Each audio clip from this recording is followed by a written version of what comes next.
Ellie Redmond ripped the wedding ring off her finger and shoved it into her dead husband's pocket. He wasn't dead yet. But he was dead to her.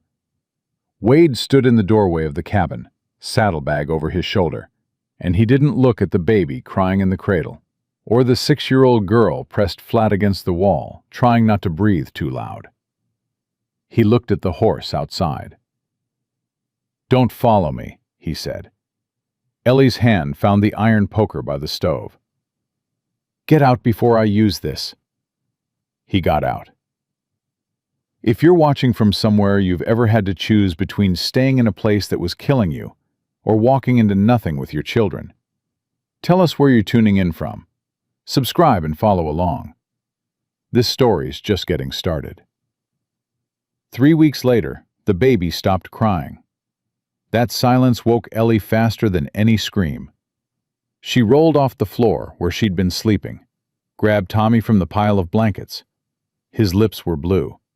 His skin was cold. She pressed him against her bare chest, skin to skin, and breathed on his face. "Come on, come on, come on, come on." Ruth sat up in the corner. "Mama?" "Get the blanket, the wool one, now." Ruth moved fast. She always moved fast when Ellie's voice went flat like that. She knew what flat meant. Flat meant something was wrong, and crying about it wouldn't help. Ellie rubbed Tommy's chest with her palm, small circles, fast. His body was so tiny her hand covered his whole torso. 3 weeks old, and he weighed less than the iron skillet hanging on the wall. "Tommy, you breathe. You breathe right now." His mouth opened, closed, opened again. Then a sound, thin, weak, like a kitten that got stepped on. But air going in. Ellie's knees gave out. She sat hard on the floor, Tommy against her chest, and she pressed her face into the top of his head. He smelled like milk and wool, and something sweet she couldn't name. The smell of alive. Ruth knelt beside her, wrapped the wool blanket around both of them. Her hands were careful, practiced. A 6-year-old shouldn't know how to wrap a blanket around a dying baby. Ruth knew. "He okay, Mama?" "He's breathing. He was real quiet." "I know." "Too quiet." "I know, Ruth." Ruth sat back, pulled her knees up. Her right foot was bare. The boot had split 2 days ago, and Ellie had cut it apart for leather to patch the cabin door where the wind came through. Now the wind came through anyway, because the patch didn't hold, and Ruth had no boot. "Mama, the fire's out." Ellie looked at the stove, cold. The last piece of wood had burned through sometime in the night. She'd rationed it down to 1 log per night, then half a log, then sticks and bark and chair legs. Last night she'd burned the shelf from the wall. Now there was nothing. "I know." "What are we going to burn?" Ellie looked around the cabin. 1 room. Wade had taken everything worth taking. The good blankets, the lamp oil, the flour, the money from the tin behind the stove. He'd even taken the axe, which meant she couldn't split wood, even if she found some. "Nothing. We're not staying." Ruth's eyes went wide. "It's snowing, Mama." "I know it's snowing." "Where are we going?" "Anywhere there's people." "How far?" Ellie didn't answer that. She didn't know. The nearest town was maybe 15 miles east, maybe 20. Wade had always driven the wagon to town. She'd never paid attention to the distance because she wasn't allowed to go.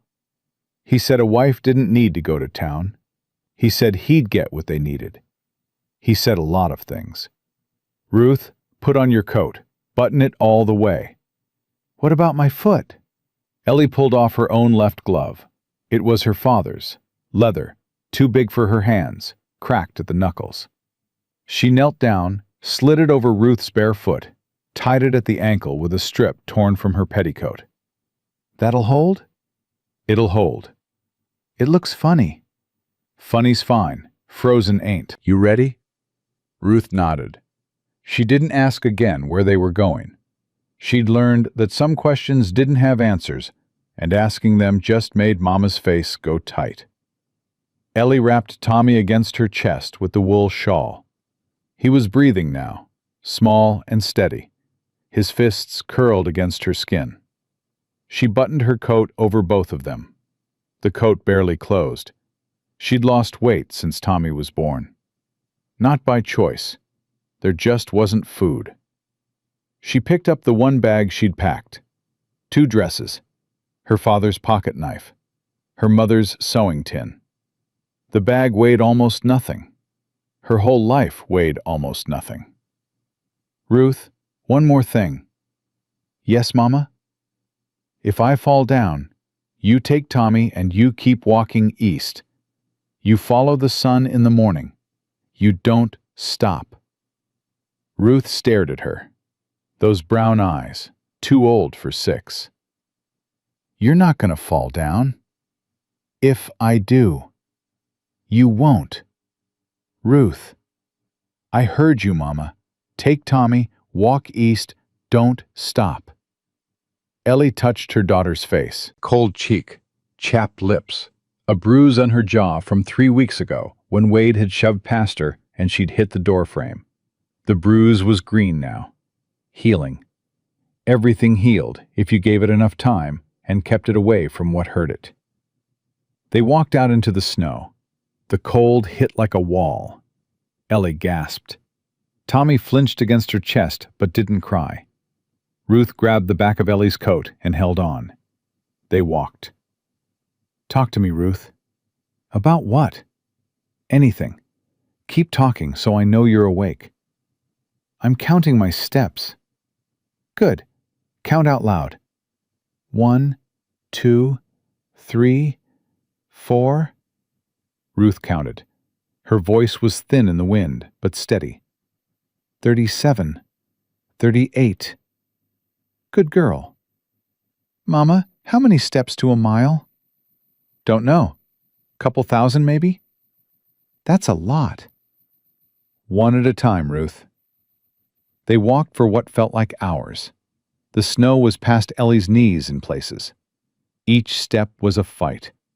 Pull the foot up, push it forward, sink again. Tommy was warm against her chest, his breathing steady now.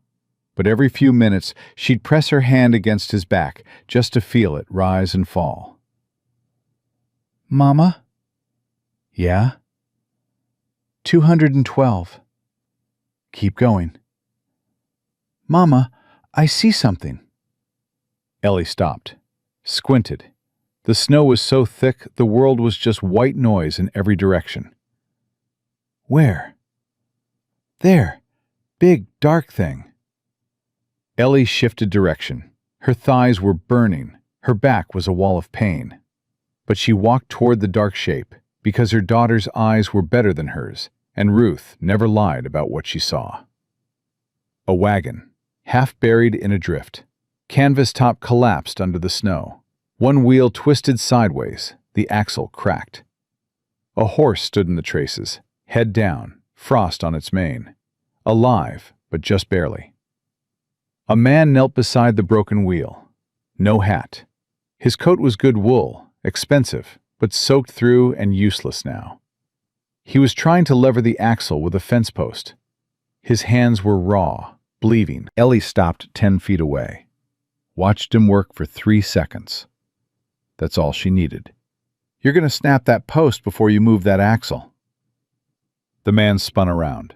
His face was wind-burned red, eyes gray, sharp, scared. He looked at her, at Ruth clutching her coat, at the bundle against her chest. Ma'am, what? Your crack runs diagonal. You're prying against the grain. It'll split clean through. How do you got tools in that wagon or not? He stared. Under the seat. Ruth, stay here. Hold onto the wheel. Don't sit in the snow. Ruth grabbed the wheel spoke, her gloved foot and her booted foot planted wide. She looked like a tiny soldier standing guard. Ellie climbed into the wagon, found the toolbox, opened it. Hammers, wrenches, chain, good chain, heavy links. She pulled it out. "Ma'am, you don't have to—" "Hush." She dropped back down into the snow, looped the chain around the axle, one side of the crack, then the other. Pulled it tight. The metal burned her fingers through her one remaining glove. She pulled the glove off with her teeth, worked barehanded. The cold was so sharp it felt like fire. "Hold the post sideways. Brace it here," she pointed, "against the hub." He did it. Didn't argue. His hands were shaking worse than hers.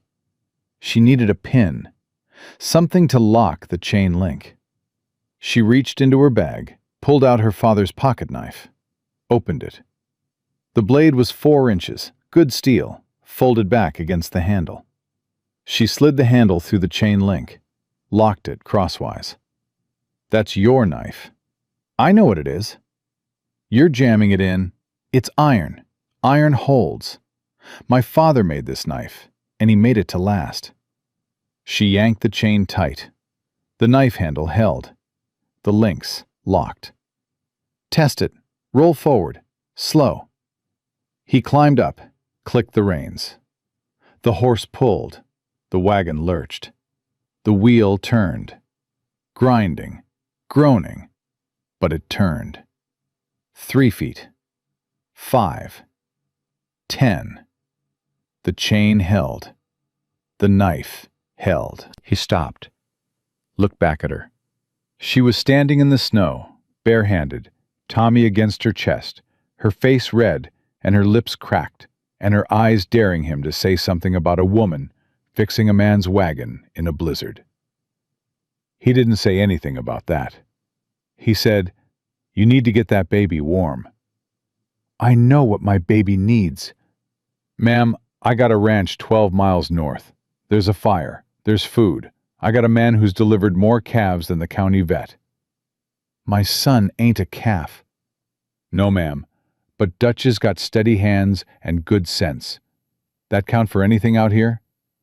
Ellie looked at Ruth. Ruth was watching from the wheel, one hand on the spoke, her glove boot already soaked through with snow. Her lips were going white. "Ruth, come here." Ruth walked over, slow. She stopped in front of the man, looked up at him. He was tall, even kneeling. His bleeding hands hung at his sides. "Are you mean?" The words hit the air like a crack of thunder. The man's whole body changed. His jaw went tight. His eyes dropped to Ruth's face, to the fading bruise on her jaw, to the glove tied around her bare foot. Ellie watched him see it, watched him understand. "No, sweetheart." His voice came out rough. "I ain't mean." "My papa was mean." "Ruth," Ellie started. "He hit Mama. He hit her a lot. Then he left." The silence after that was the loudest thing on the prairie. The wind blew. The snow fell. The horse shifted in the traces. The man swallowed hard. He didn't look at Ellie. He kept his eyes on Ruth. He spoke to her like she was a grown woman, not a child. "I'm sorry that happened to you and your mama." "Are you sorry, or are you just saying that?" "Ruth." Ellie's voice was sharp. "I want to know, Mama. Papa used to say sorry all the time. Then he'd do it again." The man nodded slow. "That's fair. You don't know me. I don't know you. Only thing I can do is show you. Words don't mean much in a blizzard." Ruth thought about this. She looked at his bleeding hands. "You hurt yourself fixing your own wagon." "Yes." "Papa never fixed nothing himself. He made Mama do it." Ellie closed her eyes, opened them. Ruth was still talking. Ruth, who hadn't spoken more than 10 words a day for the past month, was talking to this stranger like she'd been saving up every word for this moment. Can we go with him, Mama? We're going with him. Is it warm there? He says there's a fire. I want a fire. I know, baby. Ruth walked to the wagon and climbed up. She sat in the middle of the seat, pulled her knees to her chest, wrapped her arms around them. Waiting. Ellie climbed up beside her. Tommy shifted against her chest. She adjusted the shawl. His face was pink now, not blue. Pink was good. Pink meant blood moving. Pink meant alive. The man climbed up on the other side, took the reins. His bleeding hands left red marks on the leather. Name's Caleb Donnelly. Ellie Redmond. Ruth you met. Baby's Thomas. We call him Tommy. He clicked his tongue. The horse leaned forward. The wagon moved. The chain held. Ruth pressed against Ellie's side. Her body was trembling. Not from cold anymore. From something else. From the relief of sitting down. From the relief of not walking. From the relief of a stranger who bled from his own hands instead of making someone else bleed from theirs.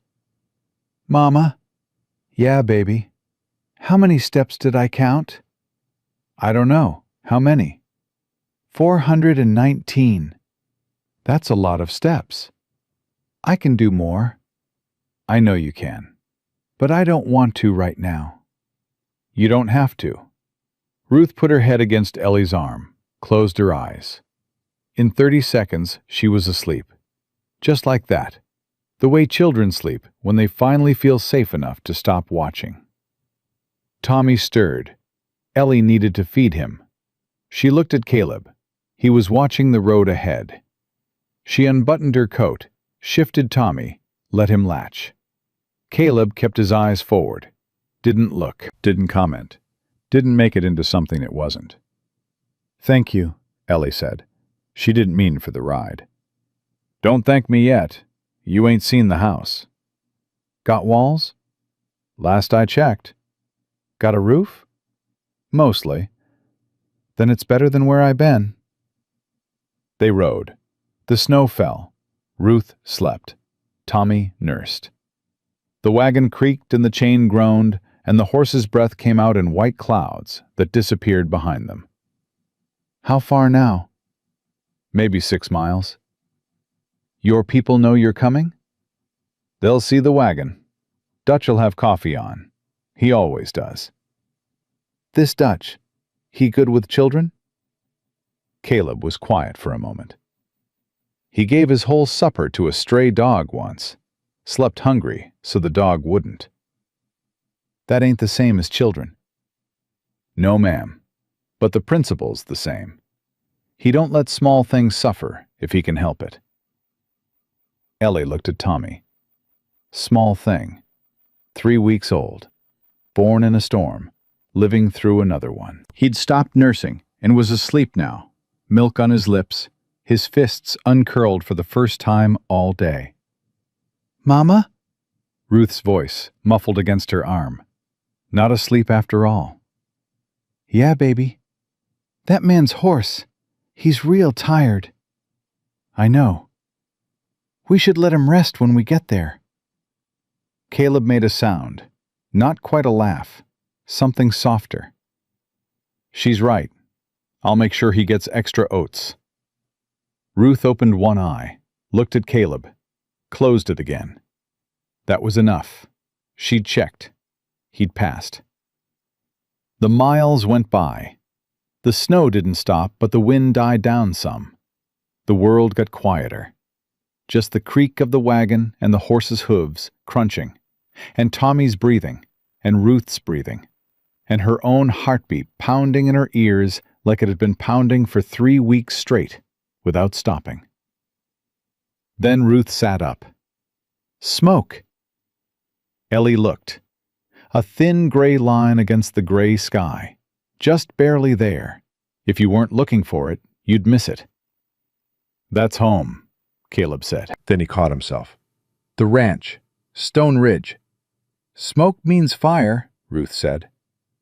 Ellie pulled her daughter close. kissed the top of her head. Ruth's hair smelled like snow and sweat and the cabin they'd left behind.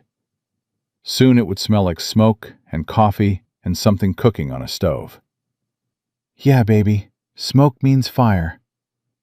And fire means Tommy's okay? Ellie pressed her hand against Tommy's back. Rise, fall. Rise, fall. Steady.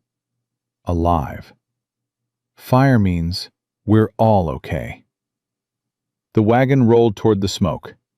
The chain held, the wheel turned, and Ellie Redmond, who'd spent 3 years learning that hope was just a trap that hurt worse when it broke, let herself look at that thin line of smoke against the sky and think, maybe, just maybe, some things held together instead of falling apart.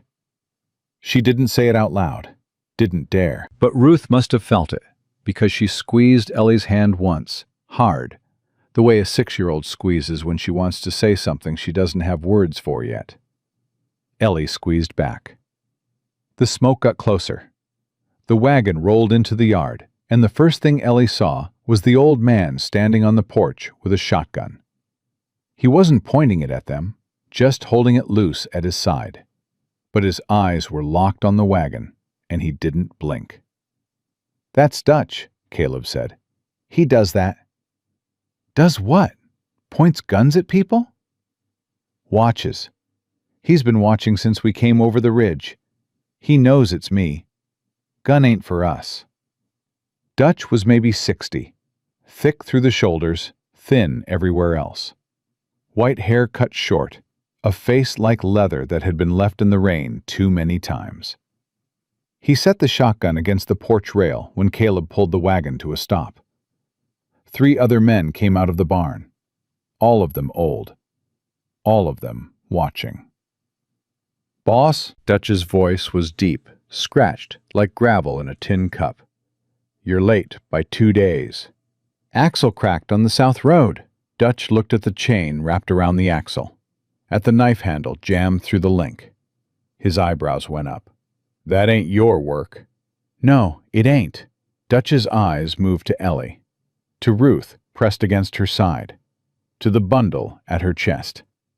He looked for exactly 3 seconds. Then he looked at Caleb. Coffee's on, soup too. I made extra on account of the storm. He said it like he'd been expecting them, like 3 strangers showing up in a blizzard was just another Tuesday. Ruth? Ellie's voice was steady. We're getting down now. I don't want to. I know. We're getting down anyway. Ellie climbed off the wagon. Her legs buckled.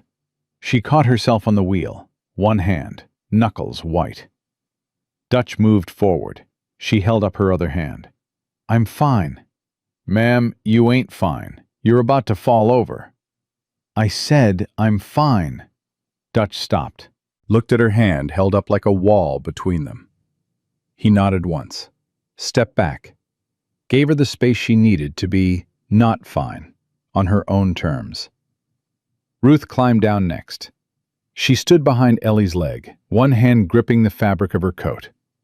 Her eyes moved from Dutch to the 3 men by the barn and back, counting them, measuring them, figuring out which way to run if she had to. Gentlemen, Caleb jumped down. This is Ellie Redmond, her daughter Ruth. Baby's name is Thomas. They'll be staying. He didn't say for how long, didn't say why, just stated it like fact. The tallest of the 3 men by the barn stepped forward. Black skin, gray at the temples, hands the size of dinner plates. He tipped his hat. Ma'am, I'm Mose. The one beside him, shorter, rounder, ruddy-faced, lifted his hat too. Cork, ma'am. Welcome to Stone Ridge. The 3rd man just nodded. Thin, quiet, a scar running from his ear to his collar.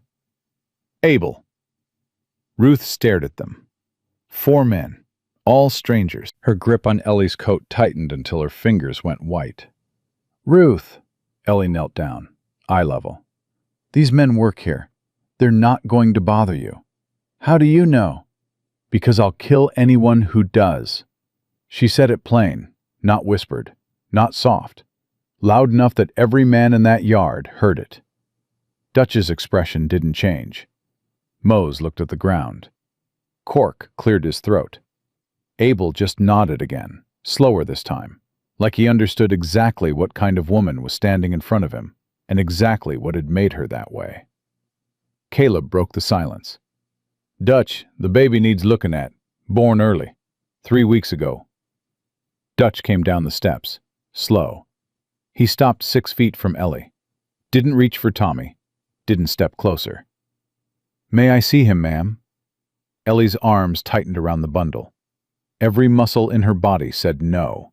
Every instinct she'd built over 3 years of protecting her children from a man who was supposed to love them said, don't let him near them. But Tommy had stopped breathing this morning, and she didn't know if he'd stop again tonight.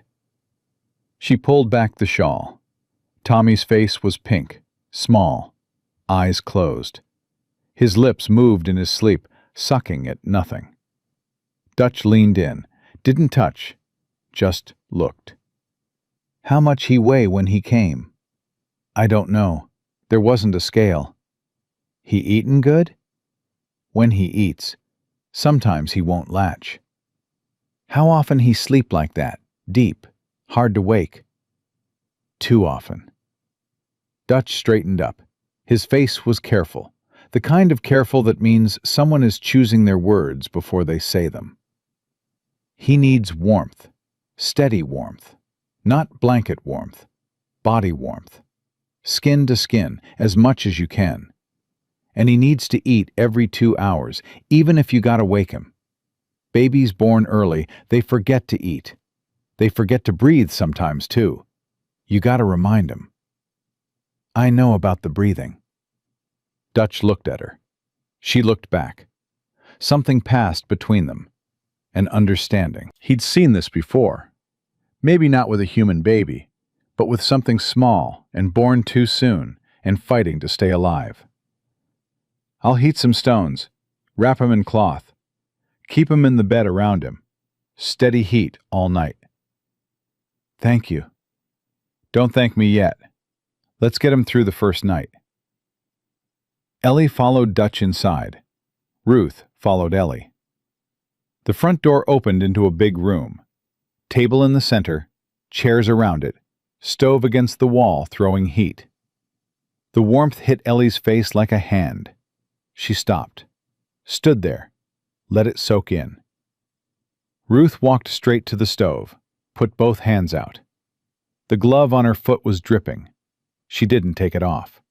Just stood there with her palms toward the heat and her eyes closed. Ruth, honey, sit down. I want to stand. Your foot.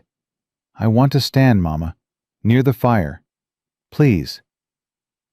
Ellie let her stand. Some fights weren't worth having. Dutch brought a bowl of soup, set it on the table. Brought another one, bread beside it, thick cut, dark. A cup of coffee, black, steaming. He set everything down without asking if she wanted it. She sat, ate. The soup was beef and potato and something she couldn't name. It burned her tongue. She didn't care. She ate until the bowl was empty. Then she sopped the bread and the last of the broth and ate that too. Ruth hadn't moved from the stove. Ellie brought her a bowl.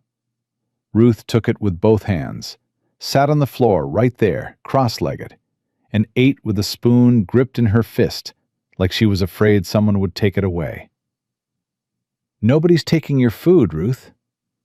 I know. Then slow down.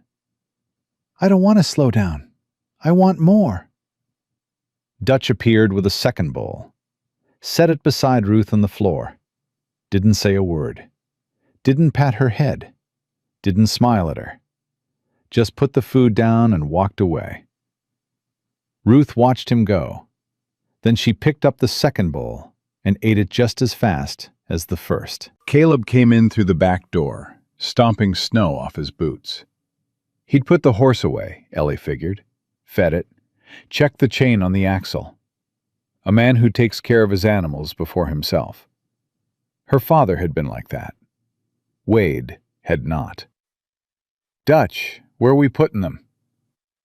Back room's ready. I put clean sheets on this morning. Caleb looked at Ellie. Room off the kitchen. It's small, but it's warm. Closest to the stove. You planned that. Dutch planned it. He plans everything. I plan nothing, Dutch said from the kitchen. I just always keep a room ready. Never know when someone's going to need it. Ellie stood. Tommy was stirring against her chest. She needed to feed him again. Dutch's voice came from the doorway. Man, there's warm water in the pitcher, clean towels on the bed, and I put a cradle in there. It's rough made, built it for a calf once, but it rocks. You built a cradle for a calf? Orphan calf. Mama died birthing her. Had to keep her warm somehow. Dutch paused. She lived, if you're wondering. Grew up to be the orneriest cow on this ranch. Still out there somewhere, making trouble. Ruth looked up from her empty bowl. What's her name? Dutch looked down at the girl sitting on his kitchen floor with a glove on her foot and soup on her chin. Something shifted in his face. Not soft exactly, just less hard. Biscuit. That's a dumb name for a cow. She's a dumb cow. Ruth almost smiled. Almost. The corners of her mouth moved a fraction of an inch and then stopped. Like she'd forgotten how, or like she remembered that smiling used to get her in trouble. Ellie saw it. That tiny, almost smile. It cracked something inside her chest that she'd been holding together with willpower and rage for 3 years. Come on, Ruth. Bedtime. I'm not tired. You fell asleep in a moving wagon in a blizzard. You're tired. That was different. Ruth? Yes, Mama? They went to the back room. Small, like Caleb said. A bed against the wall, iron frame, thick mattress. A cradle beside it, rough pine, hand-planed, big enough for a newborn. A washstand with a pitcher, 2 towels, clean and white. A window facing east, dark now, frost on the glass. Ellie set Tommy in the cradle. He fussed. She rocked it with her foot. The rockers were smooth, worn from use. The calf. She was rocking her baby in a cradle built for a calf named Biscuit. And somehow, that was the most normal thing that had happened to her in months. Mama, there's only one bed. We'll share. Where does Tommy sleep? In the cradle. What if he stops breathing again? Ellie's hands stopped moving. She looked at Ruth. Her daughter was standing by the door, arms at her sides, her face set in that expression she wore when she was trying very hard not to be scared. I'll hear him. What if you don't? Then you'll hear him. You always hear him. I don't want to hear him stop, Mama. Ellie crossed the room, knelt in front of Ruth, took both her hands. They were cold, chapped, the nails bitten down to nothing. Ruth, look at me. Ruth looked. Tommy's gonna be fine. We're warm now. We got food.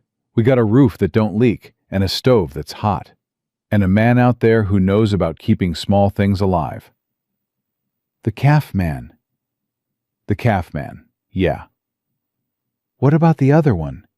The tall one with the bleeding hands? Caleb. Is he gonna let us stay? He said we're staying. Papa said lots of things, too.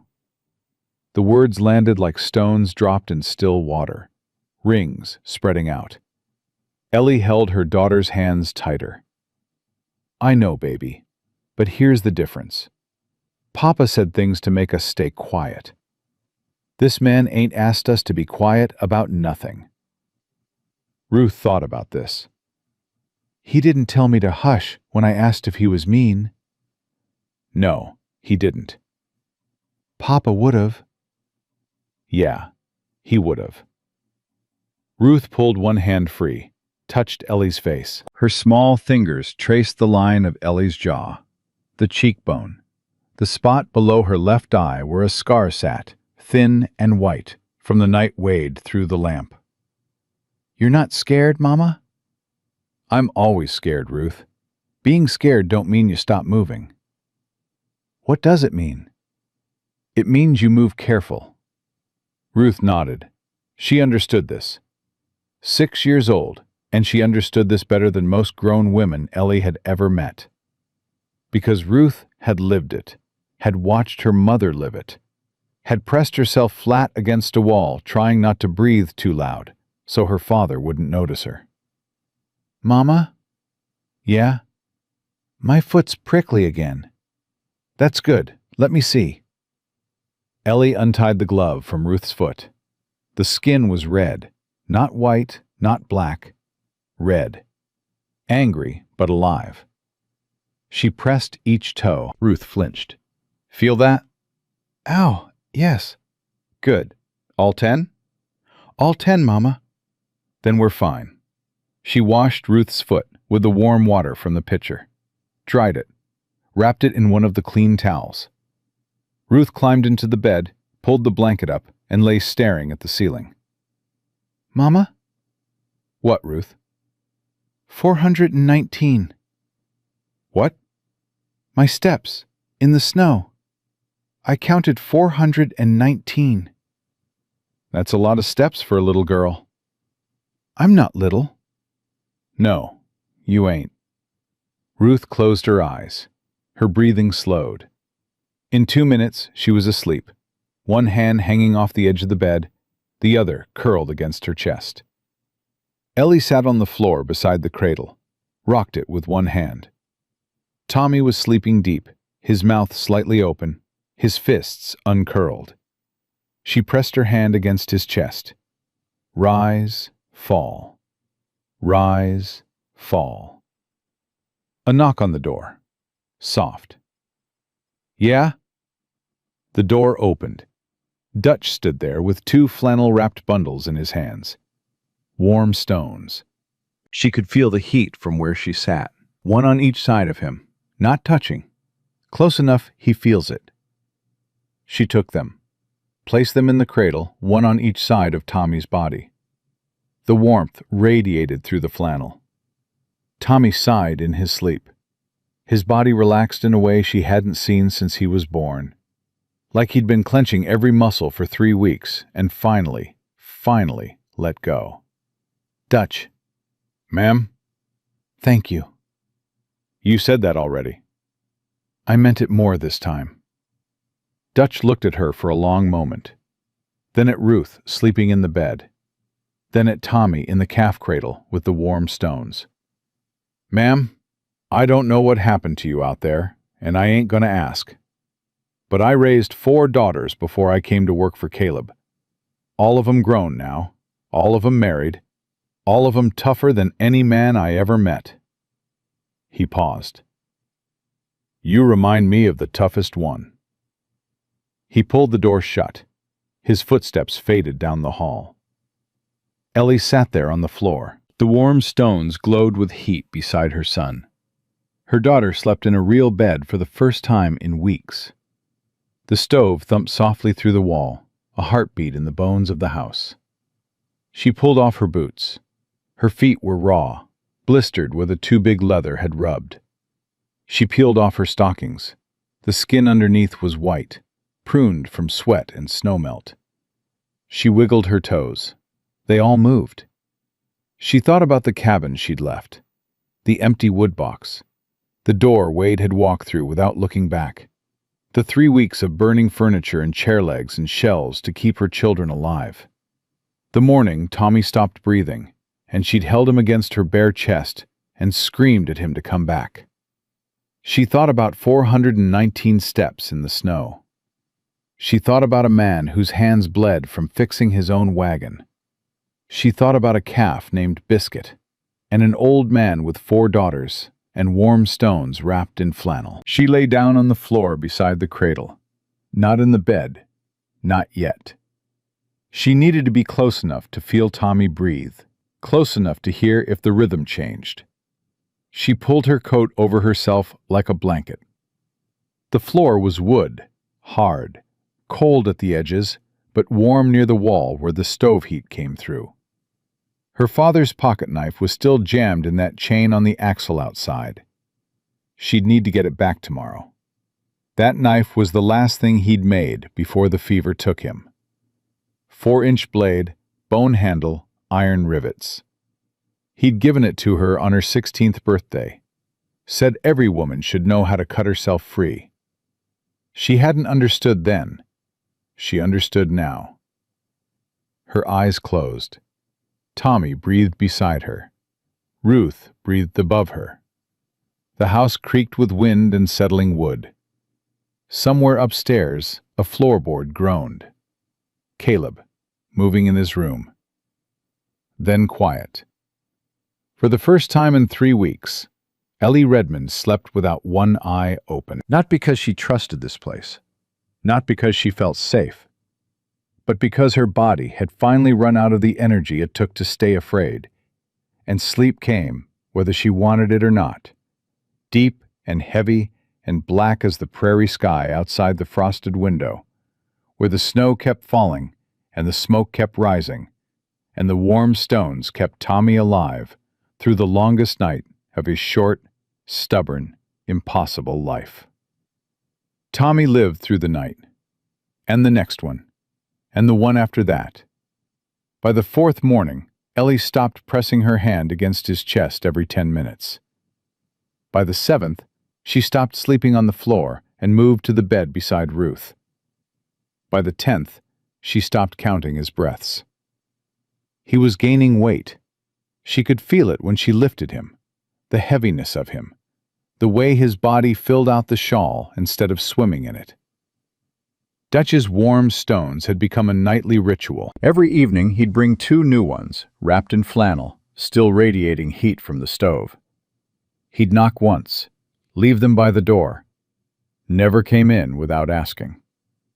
"Dutch." "Ma'am?" "You can stop knocking. I know it's you." Knocking ain't about you knowing who it is. It's about you having the choice to say no. She didn't say anything to that. Couldn't. Because Wade had never knocked on anything in his life. He'd walk through doors like he owned everything on the other side, including her. Ruth had started following Dutch around the ranch.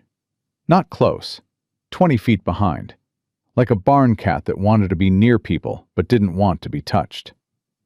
Dutch never turned around, never told her to go inside, just went about his work and let her trail him like a shadow. "Your girl's been watching me mend harness for an hour," Dutch told Ellie one morning over coffee. "She bother you?" "She don't say a word, just watches." That's how she learns. She watched her father shoe horses for a year before she ever touched a hoof pick. "She touched my harness tools, I'll teach her proper." "You'd do that?" "Ain't nothing wrong with a girl knowing how to mend leather. Might save her life someday. Saved yours already from what I hear about that axle chain." Ellie looked at him over her coffee cup. "Caleb told you. Caleb don't have to tell me nothing. I looked at that chain wrap. That's skilled work. You used a knife handle as a pin. That ain't luck. That's knowing. My father taught me." "Your father taught you right." That afternoon, Ruth sat beside Dutch on the barn floor while he punched holes in a leather strap. He handed her the awl. She held it wrong. He showed her once. She held it right. He didn't praise her, just nodded and handed her the strap. She punched 3 holes, straight, even, each one exactly the same distance apart.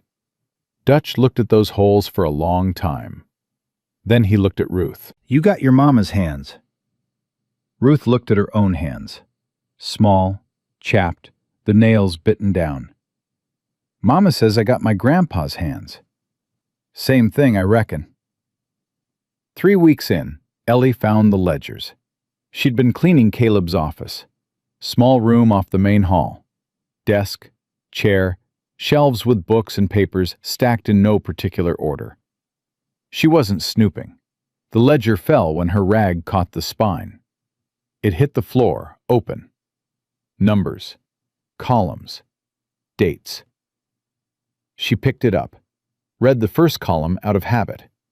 Her father had taught her numbers the same way he'd taught her iron. You check it. You check it again.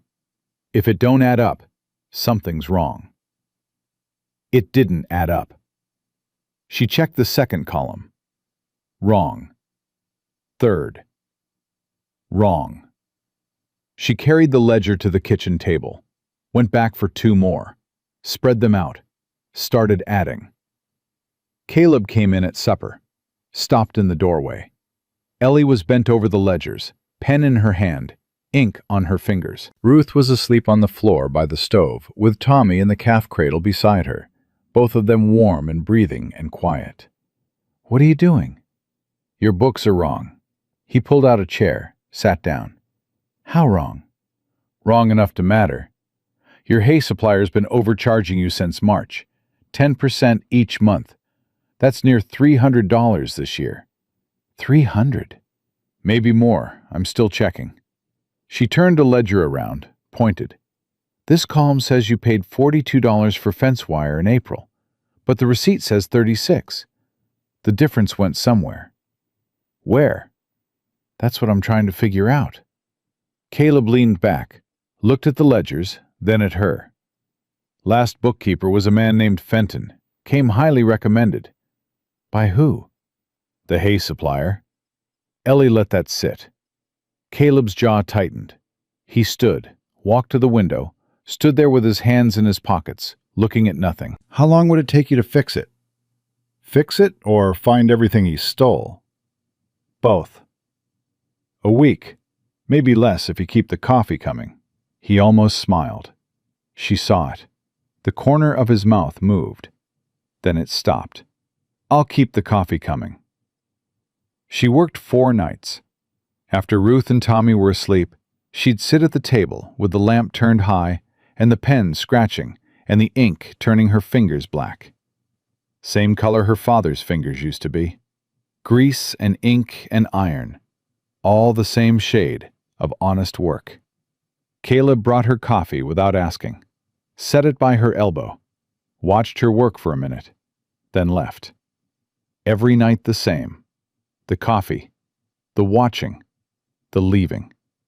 He never stayed long enough to make her uncomfortable. Never stood too close. Never touched her hand when he set the cup down. She noticed. She noticed everything. 3 years of living with a man who could go from smiling to swinging in half a second had made her a student of every gesture, every breath, every shift in weight. She knew where Caleb was in the house by sound, knew his footsteps on the stairs, knew the creak of his chair in the office, knew the difference between his walking to the barn walk and his coming back from the barn walk. He never moved fast in the house. She'd noticed that, too. Like he knew that sudden movement meant something different to her than it meant to most people. On the 5th morning, she showed him the final numbers. Fenton stole $412 over 14 months. Caleb stared at the ledger. Her handwriting was small, tight, precise. Every number checked. Every column balanced. She'd reorganized everything. Income separate from expenses. Feed costs separate from wages. Monthly subtotals. Quarterly summaries. "You did all this in 4 nights?" "5. I started before you knew about it." He looked at her, that direct look, the one that saw through everything. "I'll ride to town. Talk to the sheriff about Fenton." "Won't get your money back." "No, but it'll stop him doing it to someone else." Ellie closed the ledger. Her fingers left ink marks on the cover. She rubbed them on her apron. The marks stayed. They always stayed. "I reorganized your system. New columns, new categories. It's clean now. I can see that. He paused. Thank you, Ellie. It was the first time he'd used her name without ma'am in front of it or Redmond behind it. Just Ellie. She felt the word land somewhere in her chest and settle there, warm, like one of Dutch's stones. Don't thank me. Pay me. He blinked. What? I fixed your books. That's work. That's worth something. I know you weren't. I'm telling you. I cook your meals, I clean your house. I fixed your wagon, and I fixed your books. And I'll keep fixing whatever needs fixing, because that's what I do. But I ain't charity, Caleb. I ain't a woman you rescued from the snow, and now you feel obliged to keep. I work. Work gets paid. The kitchen was quiet. Ruth was outside with Dutch. Tommy was sleeping. Just the two of them, and the stove ticking, and the morning light coming through the window. What do you want? $20 a month, same as a hired hand. My hired hands get 25. Then 25. Done. And separate quarters. This room, mine. Nobody comes in without knocking. That's already, I want it said, out loud, so there's no confusion. Your room is yours. Nobody enters without your permission, including me. And Ruth goes to school when the road's clear. Nearest school's in town. Then we figure out how to get her there.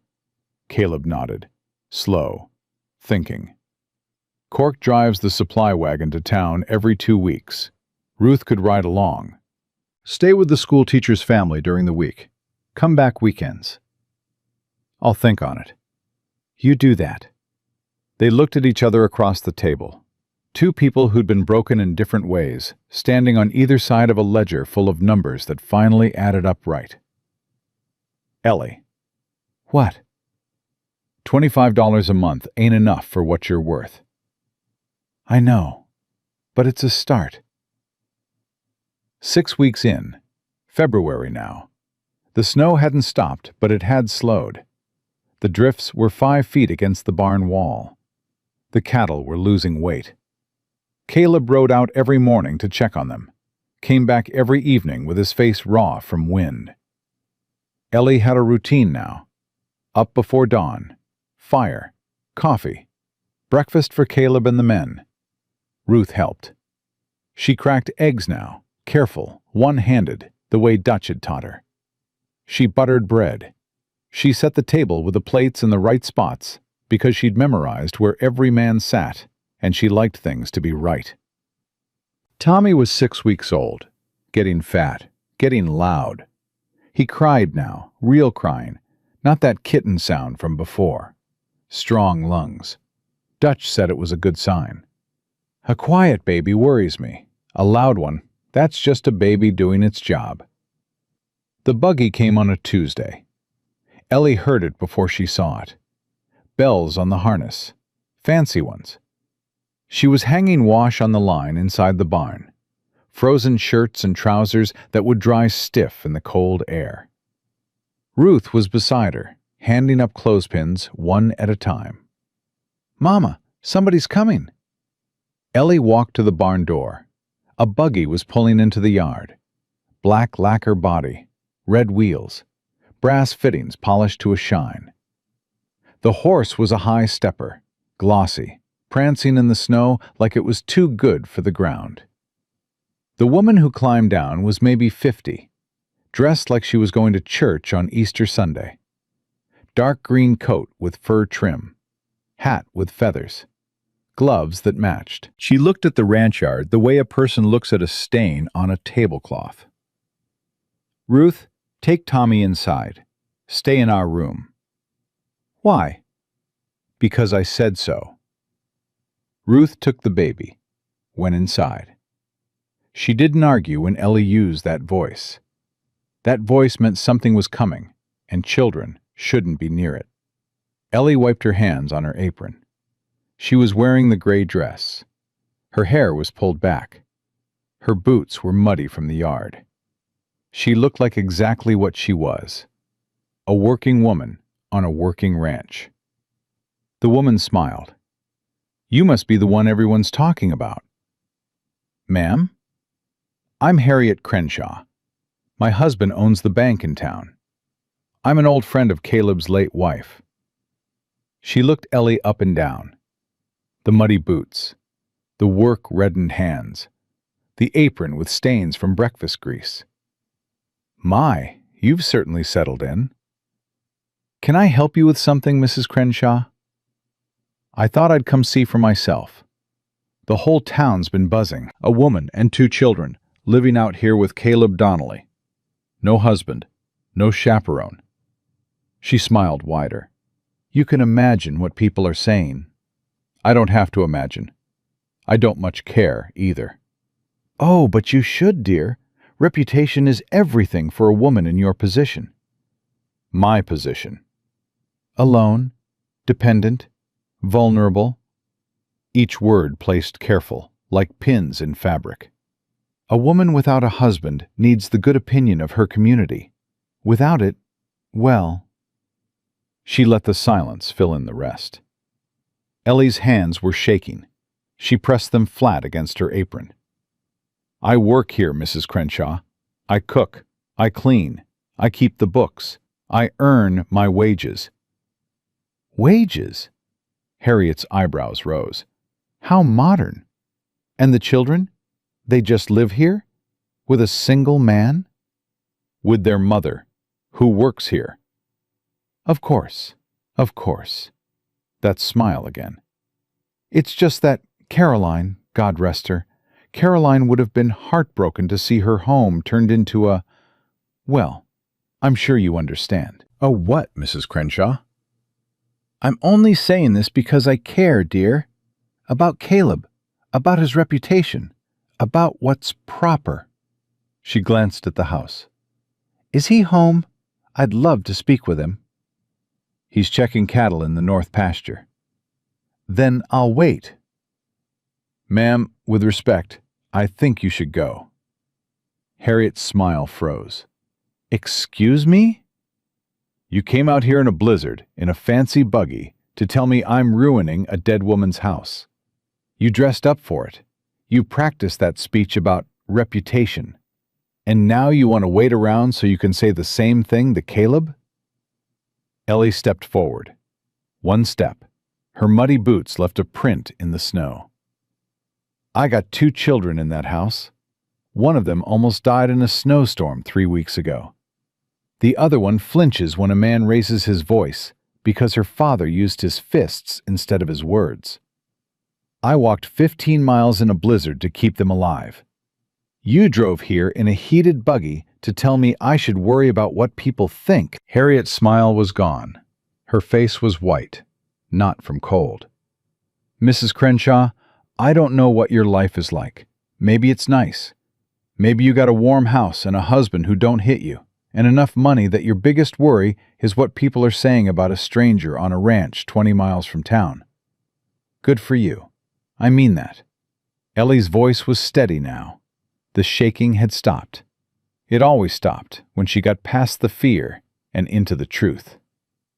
But you don't know nothing about me. You don't know what I've been through. You don't know what my daughter's been through. And you sure as hell don't get to come to the place where my children are finally safe and warm and sleeping through the night and tell me it ain't proper. The yard was silent. The wind had died. Even the horse had stopped prancing. I think you should go now, Ellie said. And I think if you care about Caleb like you say you do, you'll leave him out of whatever story you're writing in your head about me. Harriet stood there for a long moment. Her gloved hands gripped her reticule so tight the leather creaked.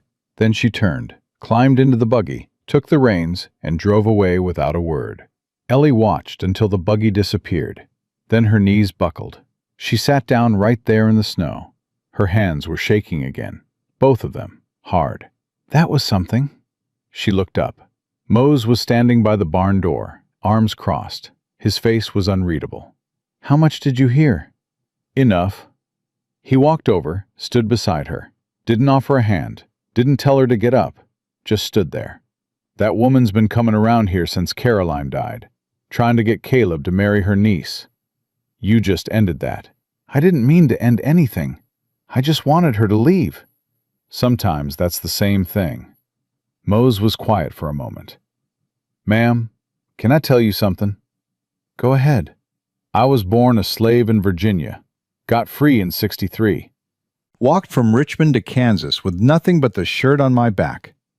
Every town I stopped in, somebody told me I didn't belong. Told me I was wrong for being there. Told me I should go back where I came from. He looked at her. His eyes were dark, deep, full of years. Ain't nobody born belonging somewhere, Mrs. Redmond. You build that yourself, brick by brick, day by day. And when somebody comes along and tells you that you don't belong, that's how you know you do. Because people only try to push you out of places you're already standing strong in. He tipped his hat, walked back to the barn, left her sitting in the snow with her hands shaking and her heart hammering, and his words settling into her bones like warmth from Dutch's stones. She sat there for a long time. The snow soaked through her dress. She didn't care.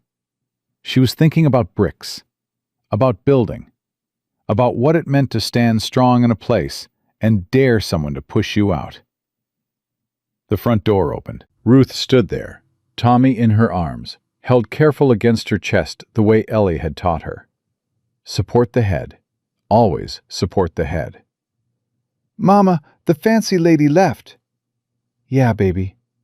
Was she mean?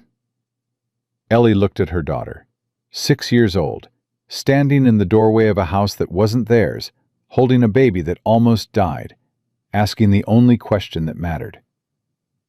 She was scared, Ruth. Scared of what? Of us, I think.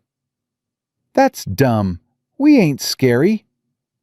Ellie stood up, brushed the snow off her dress, walked to the porch, up the steps, took Tommy from Ruth's arms. He was warm, heavy. His eyes were open, dark and serious, watching her face the way newborns do when they're learning what safe looks like. No, baby, we ain't scary. But a woman who won't quit, that scares some people more than anything. She went inside, closed the door, put another log on the fire, started supper. The routine, the rhythm, the life she was building one day at a time, one meal at a time, one brick at a time. And when Caleb came home that evening, stomping snow off his boots, his face raw from wind, and asked how her day was, she said, Fine. Had a visitor. Handled it. He looked at her. She looked at him. Something passed between them. Not words. Something bigger. Dutch made pie, she said. Apple. Sit down before it gets cold. He sat. She served. Ruth set the table. Tommy slept in the cradle by the stove. The men came in from the barn, one by one. Dutch. Mose. Cork.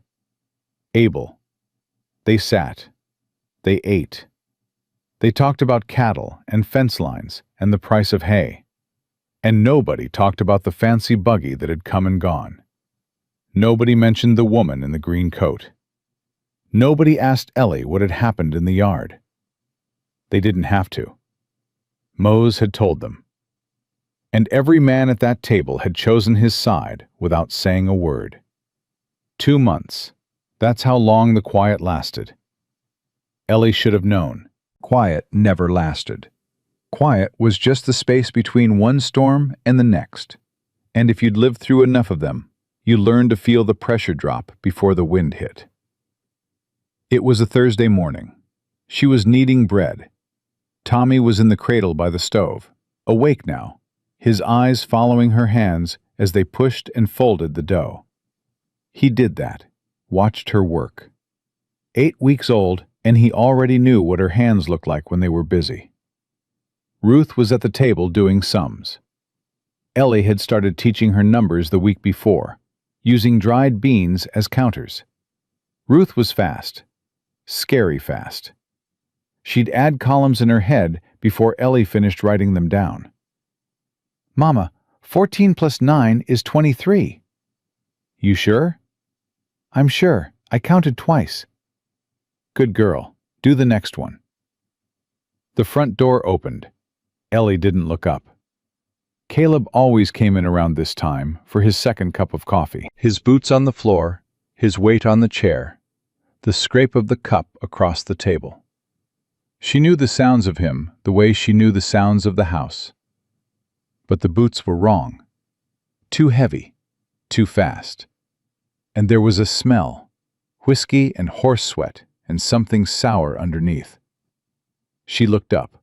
Wade Redmond stood in the kitchen doorway. Everything stopped. The bread dough under her hands, the air in her lungs, the clock on the wall, Ruth's pencil on the paper. Everything just stopped. He looked worse than when he'd left. Thinner. His jaw was dark with weeks of beard. His coat was filthy, torn at the shoulder.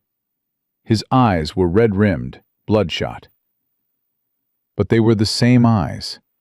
The same eyes that had looked at her with love once, and then looked at her with something else. Something that made her sleep with a knife under her pillow for 2 years.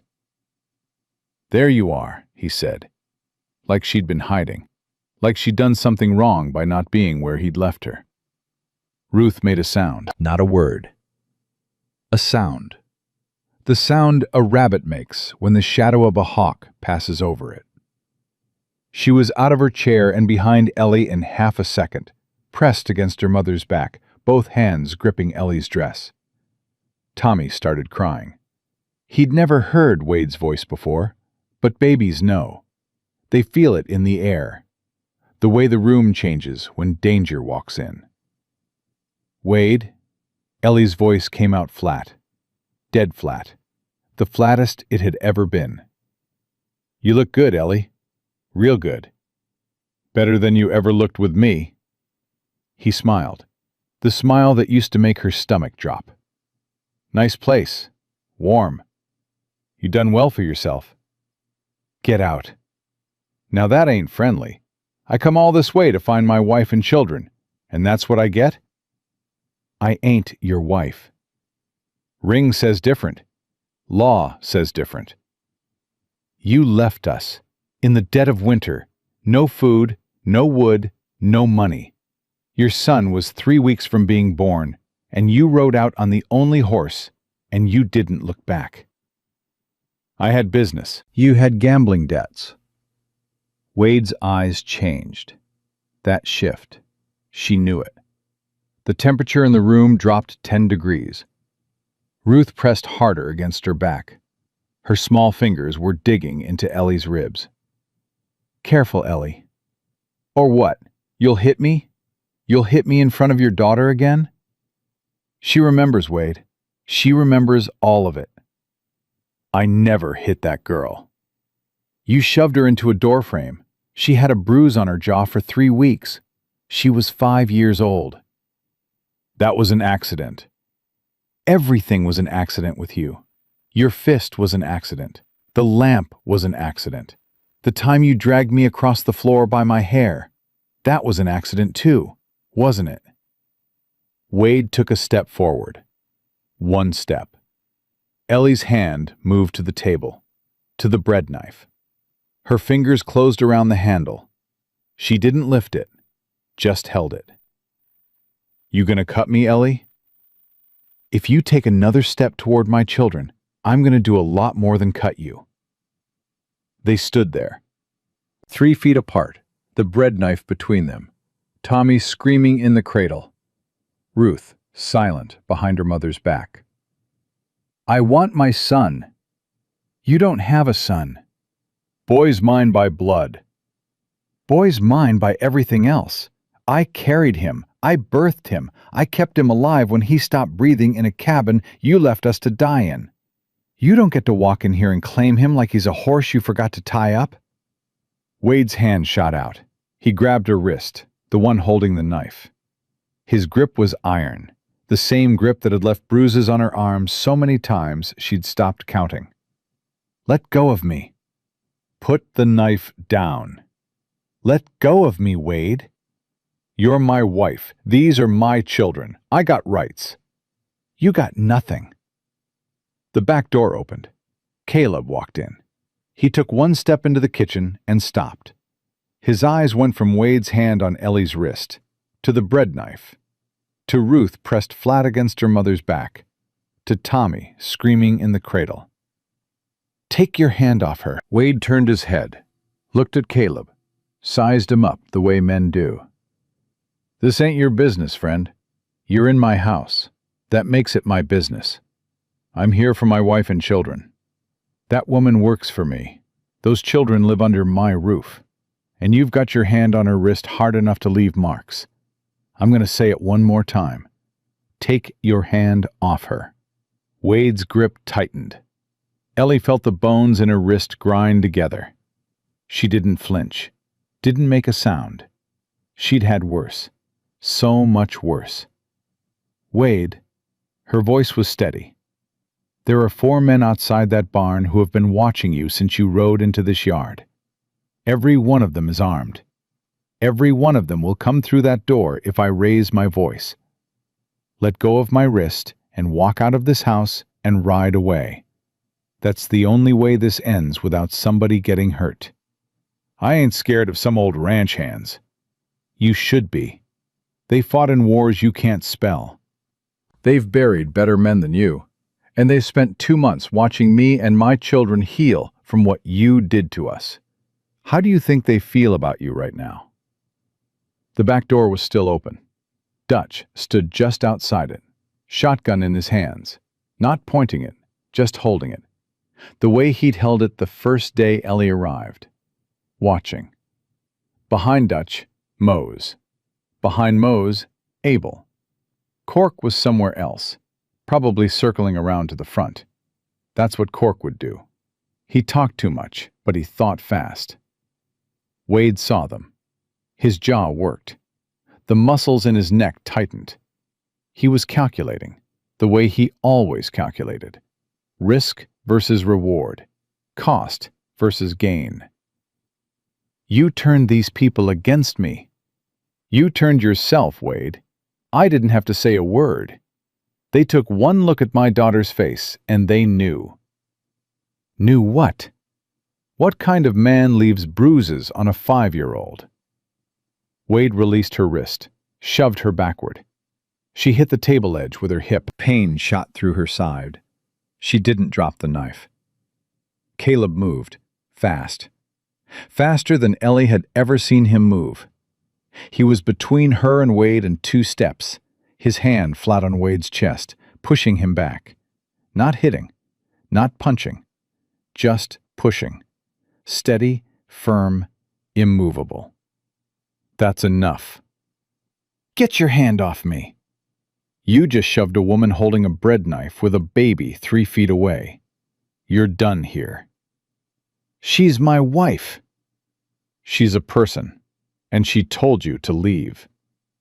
Wade looked past Caleb to Ellie. His eyes were wild now. The whiskey and the rage and the humiliation of being turned out of a room by strangers. She knew this look. This was the most dangerous version of Wade, the cornered version, the one that broke things because if he couldn't have them, nobody could. You think this is over? His voice was low, quiet. That quiet was worse than shouting.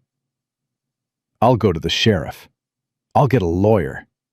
I got rights over those children. The law's on my side. Then go to the sheriff, Ellie said. Go to every sheriff in Wyoming Territory. Tell them your wife ran away. Tell them why. Tell them about the black eyes and the split lips and the time you kicked me so hard I couldn't stand up for 2 days while I was carrying your son. Tell them all of it, Wade. See who the law sides with. Nobody'll believe you. Ruth will tell them. That stopped him. Ruth. 6 years old. Witness to everything. The one person whose testimony would destroy him because children don't lie about the things that scare them, and every judge in every courthouse knew it. You'd put your own daughter on a witness stand? I won't have to. One look at her face when she sees you, and everyone in that courtroom will know the truth." Wade's eyes moved to Ruth. She was still behind Ellie, but she'd moved. She'd stepped to the side just enough that she could see him. And her face. God, her face. She was looking at her father with an expression that no 6-year-old should ever wear. Not hatred. Something worse. Recognition. She knew exactly what he was. She'd always known. She'd known before she had words for it. "Papa." Ruth's voice was small but clear. "You should go now." Wade flinched. The same flinch Caleb had made the day Ruth asked if he was mean. But different. Caleb had flinched from empathy. Wade flinched from truth. "Ruthie, come here, baby." "No." "I'm your father." "I know." Ruth's hand found Ellie's, held it. "You should still go." The kitchen was silent, except for Tommy crying. Ellie wanted to pick him up, wanted to hold him against her chest and feel his heartbeat. But she couldn't move. Not yet. Not until Wade was gone. Caleb spoke. "Mose, would you escort Mr. Redmond to his horse?" Mose stepped through the back door. He was taller than Wade by 4 inches and wider by a foot. He didn't speak. Didn't have to. He just stood there and waited. Wade looked at Mose, looked at Dutch with the shotgun, looked at Caleb standing between him and Ellie, looked at Ruth holding her mother's hand with that terrible, knowing expression on her face. "This ain't over, Ellie." "Yeah, Wade, it is." He turned, walked out the back door. Mose followed him. Dutch followed Mose. Ellie heard boots on dirt, a horse snorting, the creak of leather, hoofbeats, fading. Then nothing. Ellie set down the bread knife. Her hand was cramped from gripping it. Red marks on her palm in the shape of the handle. She picked up Tommy. He was screaming, his face purple, his fists clenched. She held him against her chest, bounced him, whispered things that weren't words, just sounds. The sounds mothers make when they're telling their babies that the danger has passed. Ruth hadn't moved. She was still standing where she'd been. Her hand was still out, reaching for Ellie's, even though Ellie had stepped away. "Ruth?" "I'm okay, Mama." "You don't have to be okay." "I know, but I am." She paused. "I told him to go, and he went." "You did." "He never listened to me before." "He listened today." Ruth looked at her hand, the one she'd been reaching out with. She closed it into a fist, opened it, closed it again. "I wasn't scared, Mama." "You don't have to pretend." "I'm not pretending. I wasn't scared. I was mad." She looked up. Her eyes were dry, fierce. "He hurt you. He hurt us. He left us to freeze, and then he came back and grabbed your arm like he owned you. I was so mad I couldn't even shake." Ellie knelt down, eye level. She looked at her daughter, 6 years old and burning with a fire that would either save her or consume her. "Being mad is okay, Ruth." "Is it?" "Yeah, baby. Being mad means you know you deserve better. That's important. Did you deserve better?" "We all did." Caleb was still standing in the kitchen. He hadn't moved, hadn't spoken since Mose walked Wade out. His hands were at his sides, clenched, the knuckles white. "Ellie?" She stood, faced him. Tommy was quieting now, the screams fading to whimpers, his body going heavy against her chest. "I'm sorry." "Don't." "He got in the house. That shouldn't have happened." "It happened. It's done." "It won't happen again." "I know it won't." They looked at each other. His face was tight with something she recognized. Guilt. The same guilt she'd seen in his eyes when he talked about Caroline. The feeling that he should have been able to prevent something he couldn't have prevented. Caleb, he came to get us. He didn't get us. That's the part that matters. The part that matters is your daughter just told her father to leave, and he listened to her for the first time in her life. That ain't something to be sorry about. That's something to be proud of. His jaw worked. She shouldn't have had to. No, she shouldn't. But she did. And she was brave. You know how she got brave? How? By watching people who treated her like she mattered. By living in a house where a man knocks before he opens a door. By sitting in a kitchen where nobody raises a hand or their voice. You did that, Caleb. You and Dutch and Mose and Cork and Abel. You showed her what men are supposed to look like. That's why she wasn't scared. Caleb's hand came up, stopped. He'd been reaching toward her face, toward the spot where Wade had been standing. He stopped himself, pulled his hand back, put it in his pocket. Can I do anything? You already did. He nodded, left the kitchen. She heard the front door open and close. Then nothing. Ellie carried Tommy to the bedroom, laid him in the cradle. He was asleep now, worn out from crying. She covered him with the blanket, rocked the cradle twice, 3 times. Ruth appeared in the doorway. Mama? Yeah, baby? Can I sleep with you tonight? You sleep with me every night. I mean, close. Real close. Come here. Ruth climbed onto the bed, curled against Ellie's side. Her body was small and warm and trembling. Not from cold, from the aftermath. The shaking that comes after the danger passes, and your body finally lets you feel what you were too busy surviving to feel. You told me being scared means you keep moving. I did. What does being mad mean? Ellie stroked her daughter's hair. Brown, tangled. It needed washing. She'd do it tonight. Warm water from the stove, the good soap Dutch kept on the shelf.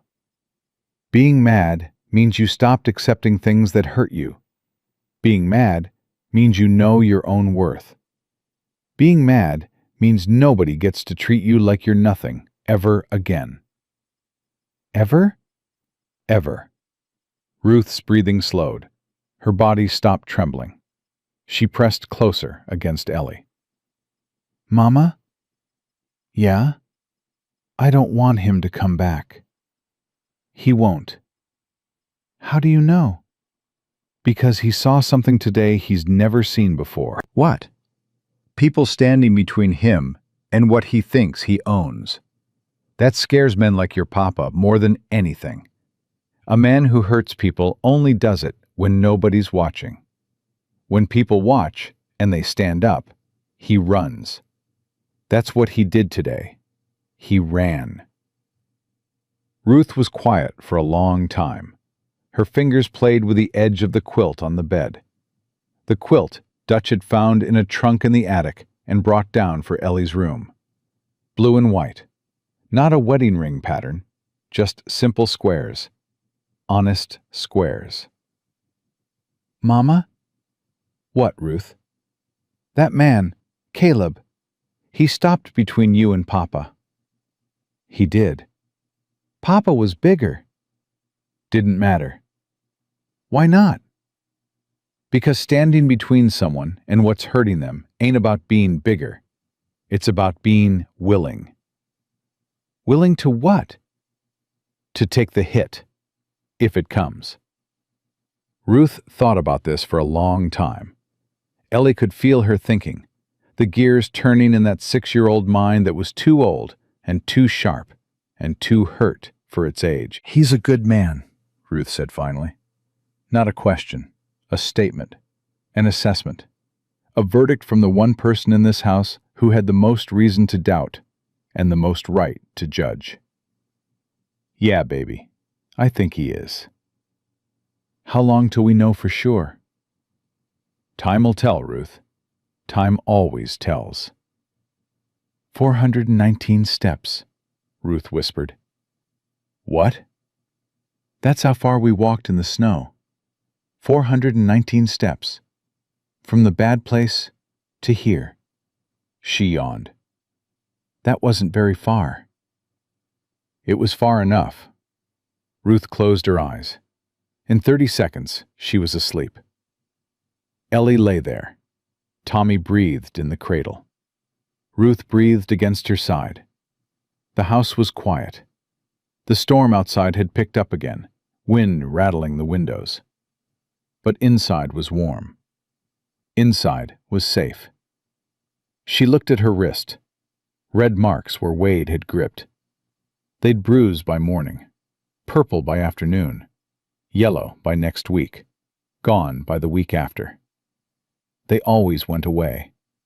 The marks always faded. But Ruth's face when she'd said, "You should go now," that wouldn't fade. That was permanent. That was her daughter standing up for the first time in her life and finding out that her voice worked, that people listened, that she could say no and the world didn't end. That was worth every mile in the snow, every sleepless night, every bruise that had ever been left on her body. That was worth everything. Ellie closed her eyes. Her father's pocket knife was back in her bag now. Caleb had pulled it from the axle chain that first week and brought it to her, cleaned, oiled, the blade sharp. He'd held it out handle first, the way you hand a knife to someone you respect. She'd taken it, put it in her bag. Same spot it always lived. Her father's knife. 4-inch blade, bone handle, iron rivets. Made to last. Made to cut yourself free. She was free. Not because someone had rescued her. Not because a man had ridden in and saved her, but because she'd walked out of a cabin with 2 children and nothing else, and she'd kept walking until she found a place where the ground was solid enough to stand on. And now she was standing, and God help anyone who tried to push her off. Wade didn't come back. Not the next day, not the next week, not the next month. Ellie waited for him anyway. Not at the window, not on the porch. She waited the way women who've been hurt wait. With one ear always listening. With one hand always knowing where the knife was. With sleep that came lighter than before, and eyes that checked the road every morning before the coffee finished boiling. Caleb noticed. He didn't say anything, but the locks on the doors were new by Friday. Heavy iron bolts, the kind you couldn't kick through. Abel installed them without being asked. Dutch started keeping the shotgun by the front door instead of in the barn. Mose took to sleeping in the bunkhouse closest to the main house instead of the one by the corral. Nobody talked about it. They just did it. The way men protect when they've decided something matters. 3 months now. March. The snow was thinning. Not gone, not yet, but the drifts were shrinking, and the sun stayed longer each day, and the creek behind the north pasture was starting to run. Tommy was 3 months old. Fat. Loud. He laughed for the first time on a Tuesday, and it was Dutch who made him do it. The old man had been making biscuits, flour on his hands, and he'd sneezed so hard his whole body jerked. Tommy had stared at him, mouth open, and then laughed. A real laugh. Big and gummy and surprised, like he'd just discovered that the world was funny and nobody had told him. Dutch stood there with flour on his nose and a baby laughing at him, and something broke open in his face that Ellie had never seen before. He turned away fast, wiped his eyes with the back of his hand, left a streak of flour across his cheek. "Allergies," he said. "It's March, Dutch." Early allergies. Ruth had started talking. Not just to Ellie, not just to Dutch, but to everyone. Cork had taught her 3 card tricks, and she practiced them at the dinner table until Abel told her to stop dealing off the bottom of the deck. Mose was teaching her to braid rope. She made a halter for a barn cat. The cat wore it for 10 seconds before clawing it off and running under the porch. "Cat don't appreciate craftsmanship," Mose told her. "Cat's an idiot," Ruth said. "Ruth?" Ellie's voice from the kitchen. "Sorry, Mama. Cat's not smart." Better. One evening, after the dishes were done and the men had gone to the bunkhouse, and Ruth was asleep and Tommy was in his cradle with Dutch's warm stones, Ellie sat on the porch. The air was cold, but not cruel. The kind of cold that reminded you winter was leaving, but wasn't gone yet. Caleb came out, sat in the other chair. He had his pipe, but didn't light it, just held it, turned it in his hands the way he did when he was thinking. "Something on your mind?" Ellie asked. "Always." "Something specific?" He set the pipe down on the arm of the chair. "I rode to town yesterday, talked to Judge Brennan." Ellie's stomach tightened. "About what?" "About Wade, about the law, about what rights he's got over you and the children." "And?" "Brennan says abandonment's grounds. Wyoming Territory's got statutes. A man who leaves his wife and children without provision, that's desertion. You can file, get a legal separation, maybe a full divorce if Brennan's feeling progressive." "Divorce?" "It's legal here. Has been since '79. Ellie looked at her hands. They were clean tonight. She'd washed them after supper, scrubbed the flour out from under her nails. But the lines in her palms were stained dark. Ink from the ledgers, grease from the stove, the kind of marks that don't come off because they come from work, and work marks you permanent. "What does it cost?" "I already paid it." "You had no right to do that." "I know. That's my fight, Caleb. My name, my marriage, my decision." "I know that too." "Then why?" He picked up the pipe again, turned it. "Because I watched a man grab your wrist in my kitchen, and I couldn't stop thinking about what he must have done when nobody was there to stop him. And I figured the least I could do was make sure the law knew he existed, and the law knew where you were, and the law was ready when you were ready." "I didn't ask you to." "No, you didn't. And if you're angry, I understand. But the paperwork's sitting in Brennan's office, your name on it, filed and waiting. All it needs is your signature." "And if I don't sign?" "Then it sits there. Doesn't cost anything to sit." Ellie stared at the prairie. The last light was fading. The sky was that color between day and night. Not blue, not black, not anything with a name. Just the in-between. "You keep doing things for me before I ask."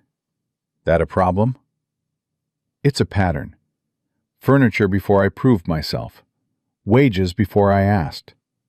Now a divorce before I decided." "You're right.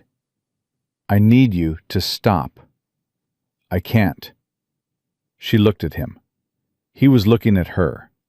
That direct look. The one that didn't flinch, didn't dodge, didn't hide behind politeness. "I can't stop, Ellie. Not because I don't respect you, because I do.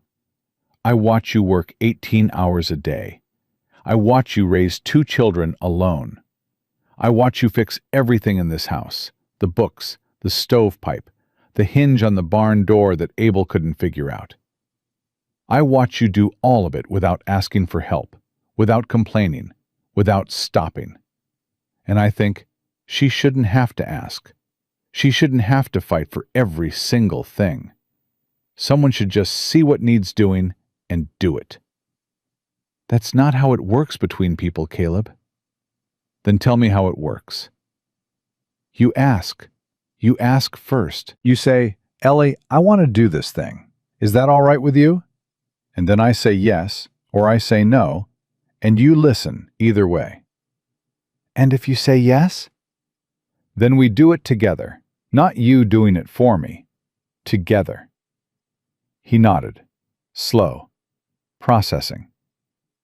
I'm not used to that. Neither am I. Wade never asked me anything. He told me. There's a difference. I'm not Wade. I know you're not. That's why I'm telling you instead of packing my bag. The crickets were starting up. Early for March, but the warm spell had fooled them into thinking spring was here. Their sound filled the silence between words. Ellie. Yeah? Can I ask you something? You just learned how. Go ahead. Do you want the divorce? She breathed. In. Out. The cold air burned her lungs in a way that felt clean. Yes. Do you want me to go to town with you when you sign? Yes. Do you want to keep working here? That depends. On what? On whether we're still talking about work. The question hung in the air like pipe smoke. Neither of them moved. The cricket sang. The wind pushed through the grass. Somewhere in the barn, a horse kicked its stall. I got a ranch that needs running, Caleb said. I got books that need keeping. I got fences that need fixing and cattle that need tending, and a house that hasn't felt like a home in 4 years until you walk through the door with 2 children and nothing but a carpet bag. That ain't a question, Caleb. I'm getting to it. He set the pipe down, folded his hands. I don't want a housekeeper, Ellie. I don't want an employee. I've been watching you for 3 months, and I know what you are. What am I? A partner. The kind I never had. The kind Caroline and I both wanted to be for each other, but couldn't because we wanted different lives. He paused. I want the same life you want. I want this ranch. I want quiet mornings and hard work and somebody beside me who sees what needs doing and does it. Not for me. With me. Partnership. Legal. Equal. Your name on the deed next to mine. Half of everything. I've been here 3 months. I knew in 3 days. That's too fast. Maybe, but I watched you crawl under my wagon in a blizzard with a newborn on your chest and fix my axle with a pocket knife. A man sees something like that. He doesn't need 3 months to know. Ellie's hands were shaking. She pressed them against her thighs. Pressed hard. The shaking slowed, but didn't stop. What about Ruth? What about her? She's part of this. If I stay, she stays. If she's not welcome, Ruth's been welcome since she asked me if I was mean, and I had to earn my answer. That girl's got more spine than most grown men I've met. She goes to school when the road's clear. She learns everything she wants to learn, and she grows up knowing that her home is her home, not borrowed, not charity, hers. And Tommy? Tommy gets the same. This is his home. He'll grow up here. He'll learn to ride and rope and read and do whatever he wants to do. And he'll grow up knowing that men are supposed to protect, not destroy. Ellie's throat closed. She swallowed. Swallowed again. Her eyes burned. She pressed the heels of her hands against them. Hard. The way she always did when something threatened to crack open the wall she'd built. Don't. Caleb's voice was quiet. Don't push it down.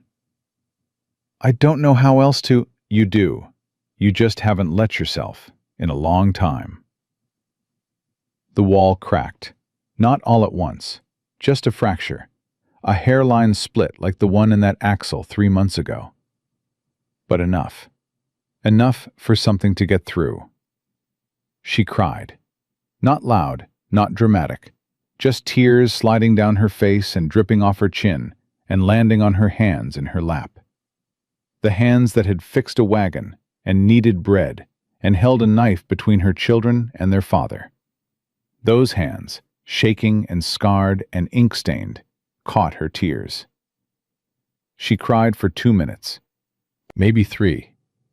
Then she stopped, wiped her face with her sleeve, breathed, looked at him. "I want it in writing. I'll have Brennan draw it up. And I want Dutch to witness. Dutch and Mose both. And the divorce first. I sign those papers before I sign anything else." "Of course." "And Caleb." "Yeah. If you ever raise your hand to me or my children, I won't. Let me finish. If you ever raise your hand, I will take my half of this ranch, I will take my children, and I will burn whatever's left to the ground, and I will not feel bad about it." "I understand." "Do you?" "I watched my wife die because I couldn't give her the life she needed. I spent 4 years alone because I was afraid to try again. I know what it costs to get this wrong. I won't get it wrong." She looked at him for a long time. His face in the dark, the lines around his eyes, the gray at his temples, the scar on his jaw. A man who'd been broken too, just differently. A man who'd learned the same lesson she had, that you can't build something real on a lie, and you can't keep someone by holding them down. "Okay." "Okay?" "Okay. Partnership. Legal. Equal. My name next to yours." He held out his hand. She looked at it. Scarred knuckles. Calluses from rains.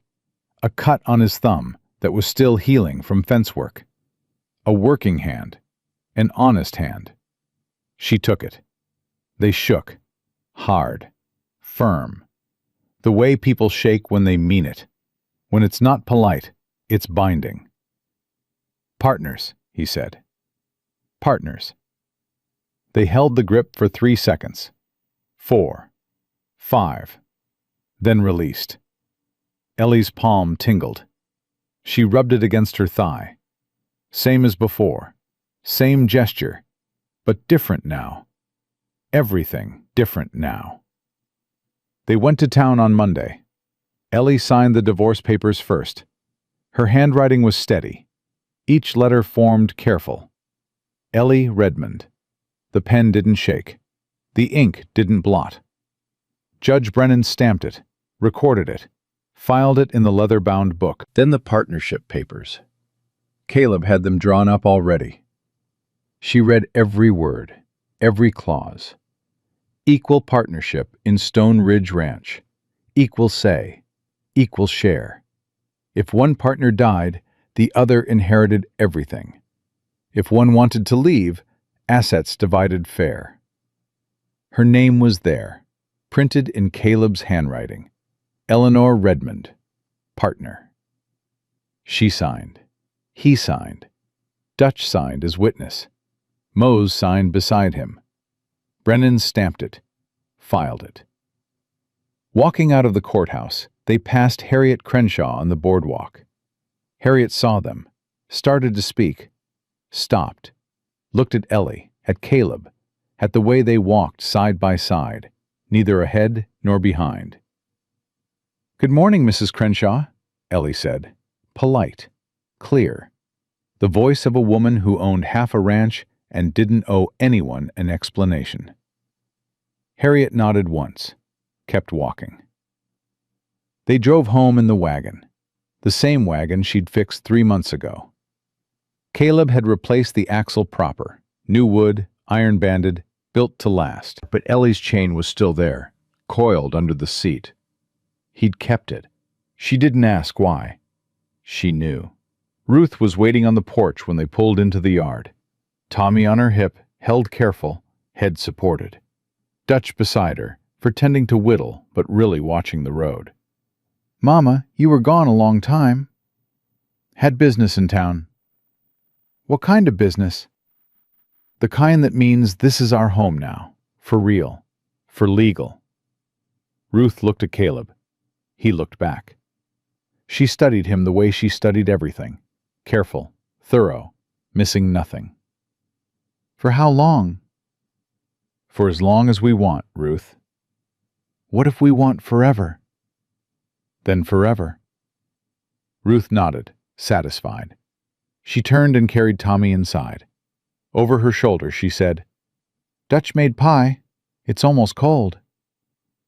They ate pie, all of them, at the big table. Dutch and Mose and Cork and Abel and Caleb and Ellie and Ruth in her chair, with 2 books stacked on the seat so she could reach the table. Tommy in the cradle by the stove, asleep, his fists uncurled, his breathing deep and steady and strong.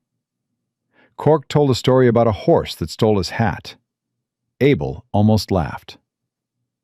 Mose dealt Ruth a hand of cards, and she beat him twice before he figured out she was counting. Dutch ate 3 pieces of his own pie and said it wasn't his best. Ellie sat at the table and looked at these people.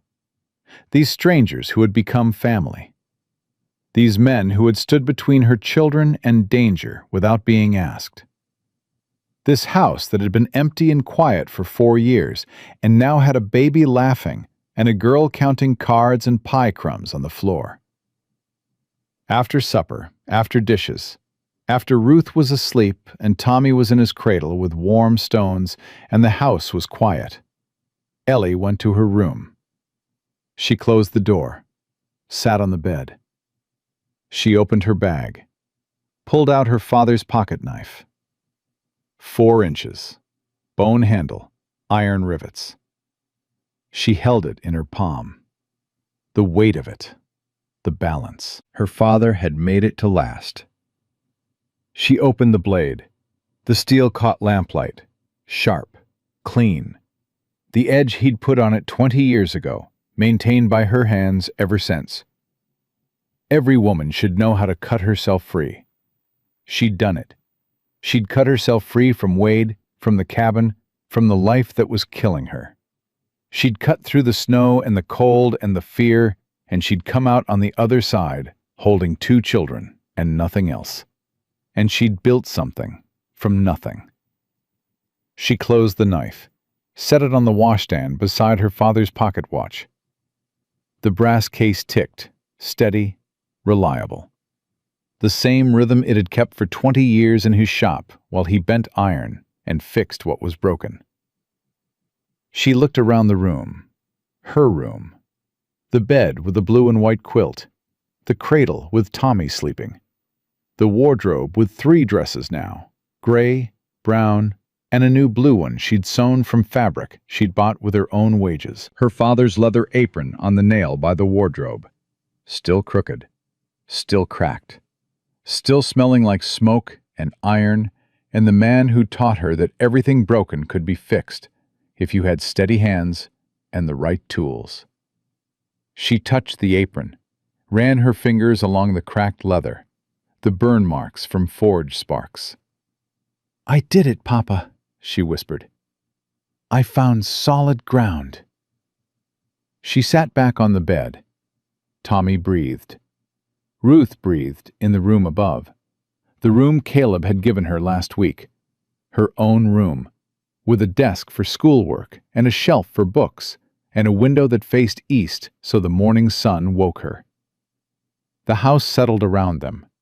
Wind outside. Stove ticking through the wall. The sounds of home. Tomorrow she'd wake before dawn, build the fire, start the coffee. Caleb would come down. They'd work together in the kitchen. Ruth would crack eggs. Tommy would watch from the cradle. Dutch would bring biscuits. Mose would bring news from the barn. Cork would talk too much. Abel would say nothing. The routine, the rhythm, the life. Not the life she'd planned, not the life she'd been promised, but the life she'd built with her own 2 hands, from broken pieces and honest work and 419 steps through the snow. And it held. Every board and beam and brick of it. It held the way iron holds when it's been worked right, hammered and tempered and tested by fire. Not pretty, not perfect, but strong. Strong enough to last. Ellie Redmond lay down, pulled the quilt up, closed her eyes. Sleep came easy now, deep and warm and unafraid. Outside, the last snow of winter was melting off the roof of Stone Ridge Ranch. Water ran down the eaves in thin streams, dripping into the dirt below, soaking into the ground where the frozen earth was finally, slowly, starting to thaw. And underneath that ground, deep in the dark where no one could see it, the iron that gave this land its name sat patient and unchanged and waiting. The way it always had, the way it always would, ready for someone with steady hands and good sense to find it and make something that would last. She'd found it. She'd made it last. And that was enough. That was more than enough. That was everything.